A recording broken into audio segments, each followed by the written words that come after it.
The meaning of Pakistan is La ilaha illallah. آج کے دن آزاد ہوئے ہم، آج کے دن سب دور ہوئے ہم. آزادی مبارک. دشت تو دشت ہے دریا بنا چھوڑے ہم نے، دشت تو دشت ہے دریا بنا چھوڑے ہم نے، بحر ظلمات پہ دوڑا دیے گھوڑے ہم نے. My name is Mohammad Uwais and I am the student of the Orient Institute. Dear viewers, Assalamu alaikum. Today, first of all, I want to wish you a very happy Independence Day because today is 14th August. Basically, 14th August is the very important day in the history of Pakistan. On 14th August, Pakistan takes independence from the subcontinent. When the Pakistan is not a country, so the Muslims of the subcontinent slave under the British and Hindus, and they fought. The Muslims fought with the British and Hindus, and I salute the efforts of Iqbal and the hard work of Quaid-e-Azam Muhammad Ali Jinnah. That's why Pakistan has become the Muslim country. I give the message to the India that it's your dream that you conquered and defeat Pakistan, because the meaning of Pakistan is La ilaha illallah, and every child of Pakistan is the army of Pakistan. When the Quaid-e-Azam make the country Pakistan, so the British and Hindus said your country is not takes place too much on this earth. But the Quaid-e-Azam give the answer that our country is here on this earth since the hell comes. So Pakistan Zindabad, Pakistan Paindabad. Very happy Independence Day. السلام علیکم ورحمۃ اللہ وبرکاتہ. میرا نام عبدالرافع نسیم ہے. آج جس موضوع پہ مجھے بات کرنے کا موقع ملا ہے وہ جشن آزادی پاکستان ہے. آج کے دن آزاد ہوئے ہم، آج کے دن سب دور ہوئے ہم. لہرایا آزاد فضا میں چاند ستارے والا پرچم. 14 اگست ہماری زندگی کا سب سے اہم حصہ ہے. اس دن ہم آزاد قوم کی حیثیت سے دنیا کے نقشے پر ابھرے. ہماری انفرادی دیت اور اجتماعی خوشیوں کا محور و مرکز یہی دن ہے. ہمارا وطن عزیز پاکستان وہ وطن نہیں جو وراثت میں اس کے بسنے والوں کو ملا بلکہ پاکستان کی بنیاد متحدہ ہندوستان کے مسلمانوں کی ہڈیاں اینٹوں کی جگہ استعمال ہوئی ہیں. اتنی گراں تکلیف کا اندازہ وہی لگا سکتا ہے جس نے تعمیر پاکستان میں تن من دھن عزیز و اقارب سب قربان کیے. پاکستان یوں ہی حاصل نہیں ہو گیا بلکہ اس کے حصول کے لیے لاکھوں مسلمانوں نے جام شہادت نوش کی. کتنی ماؤں کے سامنے ان کے بچے قتل کر دیے گئے. کتنے بچے یتیم ہوئے جو ساری عمر اپنے والدین کی شفقت کے لیے ترستے رہے. اور ہمیں پتہ ہونا چاہیے کہ اس میں سر سید کی نگاہ دوربین، علامہ اقبال کا انفکار اور قائد-اعظم کی مسلسل جد و جہد شامل ہے. ان سب کا مقصد ایک تھا اور وہ یہ تھا کہ آزاد اور خود مختار اسلامی ریاست کا حصول. آؤ دوستو عزم کریں کہ جینا مرنا اس ملک کی خاطر ہے اور ہر دم اس ملک کو سنوارنا ہے تاکہ شہیدوں کی روح کو سکون پا سکیں.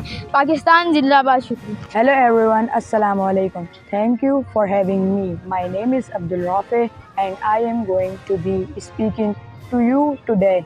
Speech to begin 14 August 1947 is important because the Independence Day of Pakistan is the 14 August 1947. The Pakistan has been independent in the result of our Quaid Muhammad Jinnah of Pakistan, the sacrifices of our ancestors and their head-back joint effort. It was the 14th August when the Muslims of the subcontinent were able to get a land of their own where they could live according to their religion. Thank you. جناب صدر اور میرے نہایت اساتذہ کرام اور میرے ہم مکتب طالب علم دوستوں، السلام علیکم. میرا نام احسن ہے. آج جس موضوع پہ میں لب کشائی کر رہا ہوں وہ ہے جشن آزادی اور آج کا طالب. چلیے شروع کرتے ہیں. دشت تو دشت ہے دریا بنا چھوڑے ہم نے، دشت تو دشت ہے دریا بنا چھوڑے ہم نے، بحر ظلمات پہ دوڑا دیے گھوڑے ہم نے. جناب صدر، اقبال نے اپنے نوجوانوں کو شاہین کہا تھا، شاہین کہا ہے. شاہین وہ پرندہ ہے جس کی پرواز سارے پرندوں سے بلند ہوتی ہے. نہیں تیرا نشیمن قصر سلطانی کے گنبد پر، نہیں تیرا نشیمن قصر سلطانی کے گنبد پر، تو شاہین ہے بسیرا کر پہاڑوں کی چٹانوں میں. جزاک اللہ خیر. اعوذ باللہ من الشیطان الرجیم. بسم اللہ الرحمن الرحیم۔ آج مجھے جس موضوع پر لب کشائی کرنے کا موقع ملا ہے وہ جشن آزادی ہے۔ آج میں بتاؤں گا کہ ہمارے ملک کے آزاد ہونے میں کتنی قربانیاں حاصل ہیں۔ جب پاکستان آزاد نہیں ہوا تھا تو برے صغیر کے مسلمانوں کے پیروں میں غلامی کی زنجیر، ہاتھوں میں مظلومیت کی ہتکڑیاں اور گردن میں ظلم و جبر کی زنجیریں پڑی ہوئی تھی، اور ہندوستان کی گلیوں میں پڑا ہوا تھا برے صغیر کا مسلمان۔ پھر ایک وہ وقت بھی آیا کہ برے صغیر کے مسلمانوں کی تقدیر بدلنے والی تھی۔